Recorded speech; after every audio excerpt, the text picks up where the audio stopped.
నూతన సంవత్సరాన్ని పురస్కరించుకొని రామకుండం శ్రీ భక్తాంజనేయ స్వామి దేవాలయంలో ఆధ్యాత్మిక శోభ విరాజిల్లుతుంది.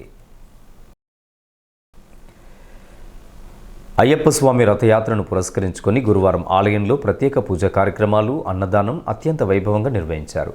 అయ్యప్ప స్వామి రథయాత్ర మరియు అన్నదాన నిర్వహణ కోసం స్థానిక retired NPDCL AE Irikilla Snehalatha Rajanarsaiah దంపతులు తమ సేవా గుణాన్ని చాటుకున్నారు. ప్రతి సంవత్సరంలాగే ఈ సంవత్సరం కూడా 50,000 రూపాయల ఆర్థిక సహాయాన్ని చెక్కు రూపంలో గురుస్వామి గోపుగోని రాములు గౌడ్కు అందజేశారు. సందర్భంగా వారు మాట్లాడుతూ స్వామివారి సేవలో భాగస్వాములు కావడం తమ పూర్వజన్మ సుకృతమని పేర్కొన్నారు. కార్యక్రమంలో కాంగ్రెస్ పార్టీ సీనియర్ నాయకులు ఠాకూర్ అయోధ్య సింగ్, 22వ డివిజన్ మాజీ కార్పొరేటర్ కౌశికలత, రామగుండం ఎస్ఐ గుండెటి సంధ్యారాణి, గురుస్వాములు పిల్లి శివయ్య, కట్కూరి ఆత్మలింగం, ఆలయ కమిటీ అధ్యక్షులు కోలాహలం శ్రీనివాసరావు, తాటిపల్లి శివప్రసాద్, జాగటి శ్రీకాంత్ పెద్ద సంఖ్యలో మాలాధారణ అయ్యప్ప స్వాములు, మహిళలు, భక్తులు పాల్గొన్నారు.